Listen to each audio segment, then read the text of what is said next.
त्यामुळे त्या गावातल्या सगळ्या महिलांच्या शारीरिक समस्या ज्या आहेत त्या काही प्रमाणात दूर होतील। मात्र त्यांची पाण्यासाठीची जी वणवण आहे ती कधी थांबणार, प्रशासन याकडे कधी लक्ष देणार, हा देखील मुद्दा उपस्थित होतोय। धन्यवाद या सविस्तर अपडेटसाठी। आणि आता ब्रेकिंग बातमी आहे, मुख्यमंत्री आणि उपमुख्यमंत्र्यांची आजची बैठक ही रद्द झालेली आहे। मान्सून पूर्व आढावा बैठक आज ऐवजी आता उद्या होणार आहे। आत्ताची सगळ्यात महत्त्वाची बातमी, आज राज्यामध्ये मुख्यमंत्री आणि उपमुख्यमंत्र्यांच्या उपस्थितीत मान्सून पूर्व आढावा बैठक घेतली जाणार होती। मात्र आजची बैठक ही रद्द करण्यात आलेली आहे आणि ही बैठक आता उद्या होणार आहे। तर आपण थेट अपडेट जाणून घेऊयात आमचे प्रतिनिधी राहुल जोरी यांच्याकडनं। राहुल,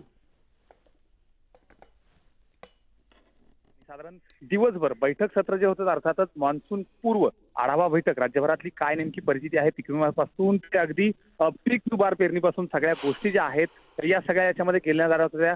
सर्वात महत्त्वाचं बी बियाण्यांचा खत पुरवठा असेल, याचबरोबर युरियाचा खत पुरवठा असेल, या सगळ्याबद्दलची ही आजची महत्त्वपूर्ण बैठक होती। मात्र ही बैठक निवडणूक आयोगाच्या सूचनेनंतर पुढे ढकलण्यात आल्याची माहिती जी आहे ती आता समोर येते। एकंदरीत पाहिलं तर केंद्रात अजूनही शेवटचा टप्पा हा निवडणुकीचा राहिलेला आहे।